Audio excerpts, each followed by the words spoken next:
안녕하세요. 사랑하는 남자친구와 행복한 가정을 꿈꾸던 30살 여성입니다. 저는 남자친구와 제가 운명이라고 생각했습니다. 저희가 만나게 된 계기는 너무나 특별했거든요. 지금으로부터 2년 전이었습니다. 대학교 시절 비교적 가깝게 지내던 동기가 카페를 차렸다며 언제 한번 커피 한잔 하러 오라고 연락을 해왔어요. 마침 그 카페가 제가 다니던 회사에서 멀지 않았기에 바로 다음날 찾아가게 되었지요. 대학교를 졸업한 뒤 바로 회사에 취직해 평범한 직장 생활을 하고 있던 저에게 자기 힘으로 카페를 차렸다는 친구는 무척 대단해 보였습니다. 아무튼 그렇게 친구의 카페에서 1시간 정도 머무르다 집에 왔는데요. 나중에 남자친구가 말하길 그때 카페에서 저를 처음 봤었다 하더군요. 전 사실 친구한테만 집중하고 있었기에 다른 손님들은 누가 있었는지 몇 명이나 있었는지 하다못해 정말 제 남자친구가 그 자리에 있었는지도 기억나지 않지만요. 남자친구가 말하길 원래는 집에 가기 전 저에게 연락처라도 물어보려고 했답니다. 그런데 자기가 잠시 화장실에 가느라 자리를 비운 사이 제가 떠나고 없었다네요.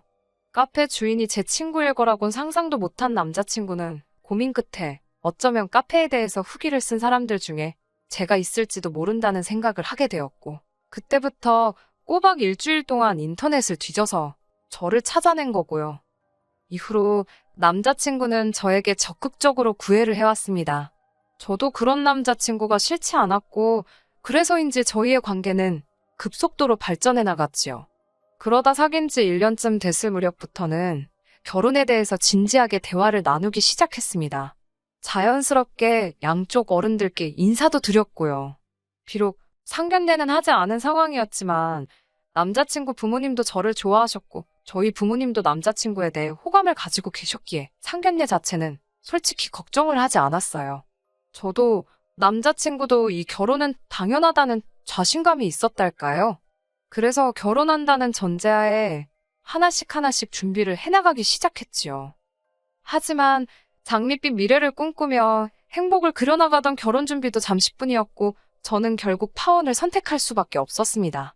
일단 제가 파혼하게 된 이유를 말씀드리기 위해서는 속물 같지만 정확히 저와 남자친구가 어떤 상황에 있었는지 조건은 어땠는지와 같은 것들을 이야기해야겠네요. 성격이나 외모야 정답이랄 게 없고 객관적이지도 못하니 말하지 않겠습니다. 소위 자식들 시집장가 보낼 때 부모님들께서 중요시하는 조건들만 놓고 이야기해 볼게요. 일단 저나 남자친구 둘 다 비슷한 수준의 대학을 졸업했습니다. 졸업 직후 저는 바로 외국계 광고회사에 취업을 했고요. 반면에 남자친구는 2년간의 수험생활 끝에 7급 공무원이 되었다고 들었습니다. 이렇게 표현하면 좀 그렇지만 남자친구의 직장은 소위 철밥통이지요. 남자친구 표현을 빌리자면 진짜 큰 사고를 치지 않는 한 먹고 사는 걱정은 안 해도 된다며. 그래서인지 항상 자기 직업에 대해 자신만만했고 자부심이 넘쳤습니다. 월급이 적은 것에 대한 불만은 전혀 없는 사람이었고요. 자기 말로는 얻는 게 있으면 잃는 것도 있는 게 당연하다나요? 남자친구에 비하면 제 직장은 안정적이진 않습니다. 정확히 말씀드리자면 직장이 아니라 업계라고 해야겠네요. 이 업계가 워낙에 유행에 민감하고 또 업무량이 많다 보니까 자의반 타의반으로 떨어져 나가는 사람들이 많거든요.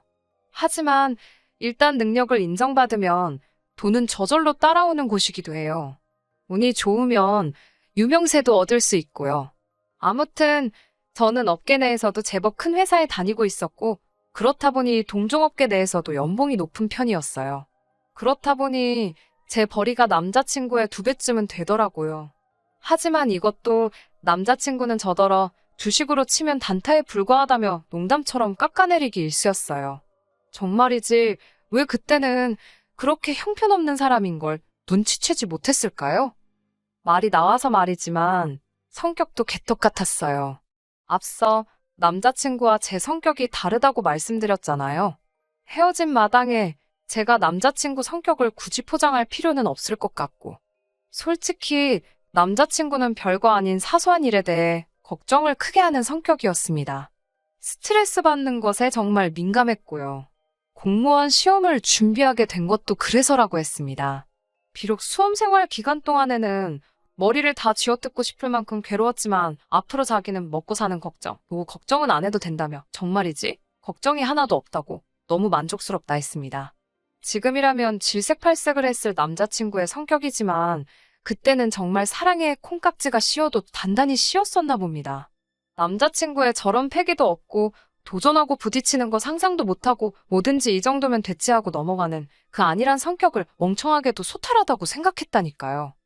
하지만 감사하게도 어머님 덕분에 그런 사랑의 콩깍지를 하루아침에 벗어던질 수 있었습니다. 남자친구의 생일을 앞둔 어느 날이었습니다. 남자친구가 다가오는 자기 생일날 어머님 아버님을 모시고 식사라도 하면 어떻겠냐고 묻더라고요. 사실 분위기 좋은 곳에서 로맨틱한 시간을 보내고 싶었던 터라 남자친구의 제안에 약간 김이 새더라고요. 하지만 생일의 주인공인 남자친구가 원한다니 따라주자 싶었습니다. 어려운 일도 아니었으니까요. 비록 남자친구의 생일이긴 했지만 어머님 아버님의 입맛을 고려해 한정식집으로 장소를 골랐습니다. 다행스럽게도 음식도 맛있었고 전반적으로 분위기가 좋았어요. 어머님께서 남자친구 자랑을 늘어놓기 전까지는 말이지요. 식사 후 이동한 찻집에서 어머님이 본격적으로 아들, 그러니까 남자친구에 관한 이야기를 시작하셨습니다. 당신 아들이 태어나서부터 인물 좋다는 소리를 어찌나 들었는지, 학창 시절에는 얼마나 순했는지, 이제는 7급 공무원까지 되지 않았냐며 저더러 너는 참 복도 많답니다.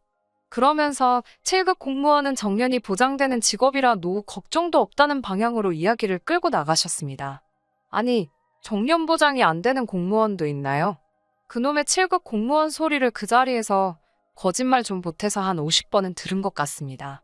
저도 처음에는 어머님의 아들이기도 했지만 제가 사랑하는 남자친구이기도 했기에 적당히 호응하며 분위기에 맞춰 듣기 좋은 대답을 해드리고 있었어요.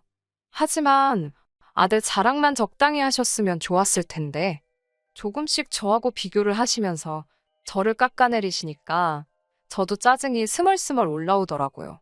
저더러 너는 팔자도 좋다며 그깟 회사 잘려도 그만, 때려쳐도 그만이지 않냐입니다. 모르긴 몰라도 7급 공무원한테 시집가는 저를 부러워하는 친구들이 한둘은 아닐 거라나요. 솔직히 나중에는 얼마나 듣기가 싫던지 저도 배울 만큼 배웠다고 아드님 연봉이 제 연봉의 반밖에 안 된다는 마음의 소리가 입 밖으로 튀어나갈 판이었어요. 그럼에도 불구하고 예비 시어머니셨기에 간신히 눌러 참았네요. 그리고 제 불편한 표정을 읽었는지 남자친구가 중간에서 어떻게든 중재를 해보려고 안간힘을 쓰더라고요.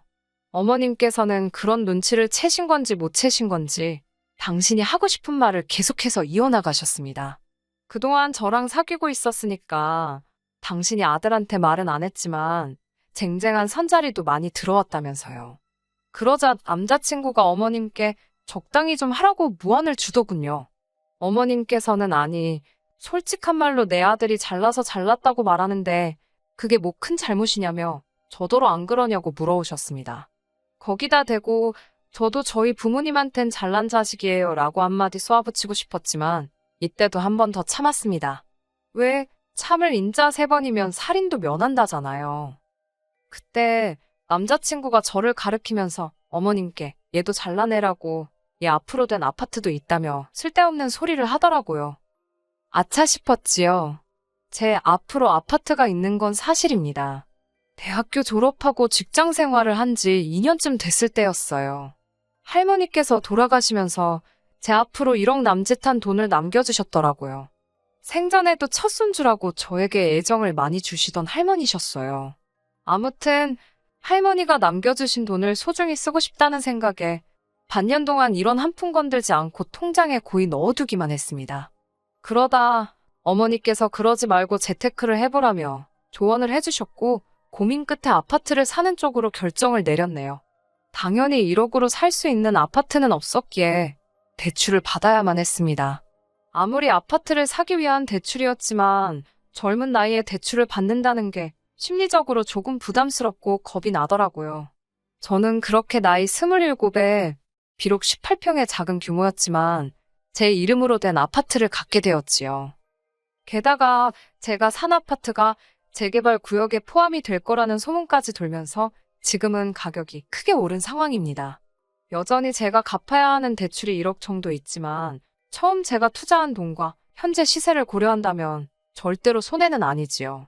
물론 남자친구는 단순히 제가 아파트 한 채를 가지고 있다 정도로만 알고 있지 이런 세세한 내용은 모릅니다.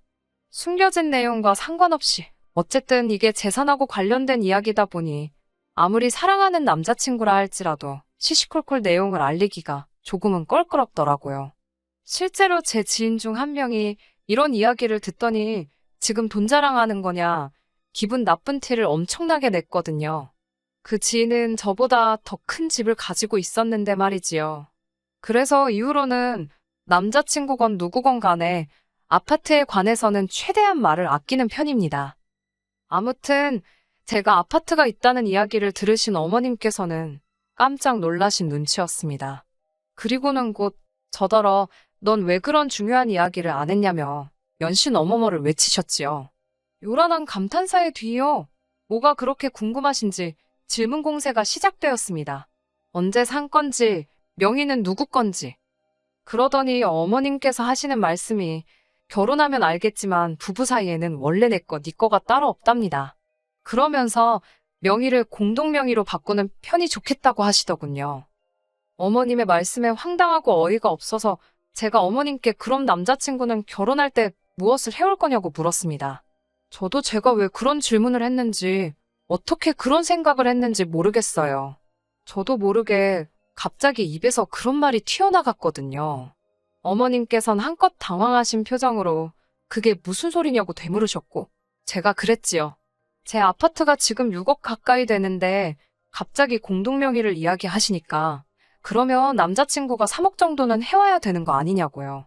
그러자 어머님께선 그놈의 7급 공무원 소리를 또 꺼내셨습니다. 당신 아들이 평생 돈을 벌어올 텐데 저더러 계산을 해보랍니다. 그게 3억만 되겠냐고요. 아니, 이게 지금 수학의 문제가 아니잖아요. 그리고 설령 수학 문제라고 해도 틀린 답 아닙니까? 남자친구가 돈 벌어오는 동안 누가 저는 논다고 하던가요? 남자친구가 2달을 벌어와야 제가 1달을 버는 것과 비슷합니다. 그런데 무슨 7급 공무원이고 나발이고. 그래도 어른하고 대화를 하는데 제 생각대로 너무 솔직하게 말하면 안 되겠다 싶더라고요. 저는 최대한 정중한 자세로 예의를 갖춰서 어머님께 말씀드렸습니다. 저는 앞으로도 제 능력이 닿는 한 계속해서 일을 할 거라고요. 그러니까 행여나 아드님이 앞으로 평생 얼마를 벌어올 건데 제가 마치 그 돈에 빌붙으려고 한다는 식으로 말씀하지 마시라 했지요. 그리고 그게 그렇게 걱정이시면 반반 결혼식을 올리고 생활도 반반씩 부담한다고 약속드리겠다 했습니다. 그러자 어머님께선 대뜸 저더러 너 아주 계산이 보통이 아니라며 다시 보인다고 그러시대요. 저는 정말이지 마지막 참을 인자를 그린다는 마음으로 알겠다고 어차피 제 아파트도 대출이 끼어 있으니까 그 대출만 한 번에 다 갚아달라고 말씀드렸습니다. 그러면 공동명에 한번 생각해 보겠다고요. 설마 6억짜리 아파트에 같이 이름을 올리면서 1억도 못 내놓겠다고는 안 하실 거죠? 라고 물었습니다. 그러자 이번엔 남자친구가 갑자기 버럭 화를 내더라고요. 대출이 있었냐입니다. 제가 요새 대출 없이 아파트 사는 사람이 어딨냐고 되물었어요. 아무리 세상 돌아가는 물정을 몰라도 정도껏 몰라야지 저렇게 호들갑인가 싶더라고요. 그런데 남자친구는 한껏 어이없는 표정을 지으며 이제까지 자기한테 대출의 디귿자도 꺼낸 적이 없지 않냐면서 결혼하면 자기가 벌어온 돈으로 대출 갚을 생각이었냐입니다. 아니, 이 모자는 자기들이 무슨 소리를 하는 건지 생각이란 걸 하고 있는 건가? 별의별 생각이 다 들더라고요. 남자친구한테 도대체 무슨 소리를 하는 거냐고 이제까지는 뭐 대출 내가 갚았지 다른 사람이 갚은 줄 아냐고 저도 지지 않고 따졌습니다. 근데 남자친구는 계속해서 대출이 있는데 말을 안 했다. 즉 자기를 속였다 이거에 꽂혔더라고요. 자기는 일평생 대출을 갚으면서 살 생각이 없다나 어쩐다나요. 웃긴 건 이 상황을 지켜보고 계시던 어머님께서도 당신 아들의 말이 황당한지 좀 가만히 있으라고 남편을 말리시는데 역부족이었습니다. 어머님께서 아파트가 6억이라지 않냐고 그럼 그 1억 갚아주고 같이 공동명의를 하면 되지. 왜 이렇게 난리 부르시냐고. 급기야 제 앞에서 남자친구에게 면박을 주고 계셨어요. 어휴, 그 꼴을 보고 있는데 어머님이 불쌍할 지경이더라고요. 남자친구는 6억이고 60억이고 안 팔리면 자기가 1억을 날리는 거라면서 자기는 그런 모험은 죽어도 못하겠답니다. 아니, 아파트가 왜 안 팔리냐고 어머님께서 아무리 설명을 해줘도 남자친구는 그래도 세상에 100%는 없다면서 자기는 그런 위험한 짓은 안 한답니다. 그러면서 저더러 대출은 알아서 갚으래요. 공동명의도 필요 없다면서 그냥 결혼하잡니다.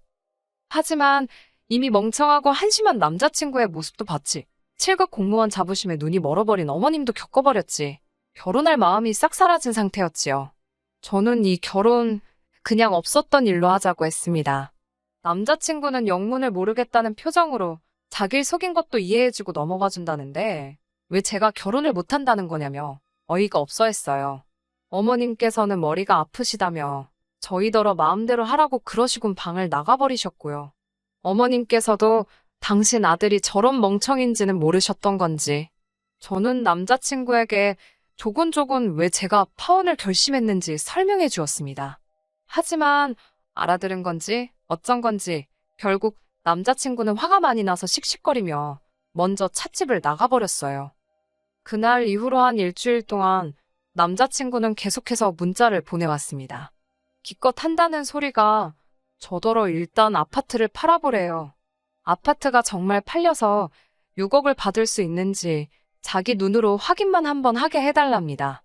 그러면 자기가 1억이고 2억이고 부모님께 받아오겠다고요.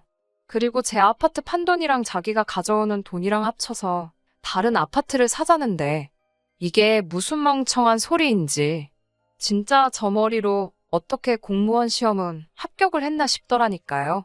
결국 살면서 단 한 번도 해본 적 없는 온갖 무지막지한 욕을 남자친구에게 퍼붓고 나서야 이 지긋지긋한 관계의 종지부를 찍을 수 있었네요. 솔직히 파혼을 해서 속상한 것보다 이런 인간인 줄도 모르고 1년이란 시간을 낭비한 게 지금도 너무 속상합니다. 그래도 결혼 안 하고 큰 인생 공부했다 생각하려고 노력 중이에요. 진짜 별의별 사람이 다 있다 싶네요. 지금도 그 멍청이 어디 가서 7급 공무원이네 어쩌네 하고 어깨 펴고 거들먹거리며 다니고 있겠죠? 어휴, 다들 조심하세요. 보이는 게 전부가 아니랍니다. 끝까지 들어주셔서 감사합니다. 오늘의 사연은 여기까지입니다. 구독과 좋아요, 알람 설정 부탁드리고 더 좋은 사연으로 다시 찾아뵙겠습니다. 감사합니다.